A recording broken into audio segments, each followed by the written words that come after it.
Hello, good afternoon guys! So, andito tayo ngayon sa construction site. Magdi-deliver tayo dito sa ating customers. So, samahan niyo ako. Hello kuya, kumusta Hi, po? hello, ma'am. So, ito na kuya yung inyong truso na in-order. Oh, So, salamat. ayan po. So, ngayon, kumusta kuya yung pakiramdam mo? Parang kailan lang nakikita kita ang tamlay-tamlay mo. So, hindi nga kita nakita dito, ilang araw kitang hindi nakita sa trabaho mo. So, ngayon, kumusta po ang pag-inom mo ng truso? Okay na po.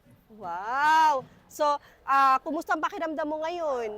Nawala na yung pananakit ng tiyan ko tapos maano na ako pag nagkakainom na ako ng alak tapos nagkatrabaho na ako ng maayos. Wow, galing-galing naman ang truso natin. So ngayon, maire-recommend po ba natin yung ating truso sa ating mga kaibigan, kamag-anak?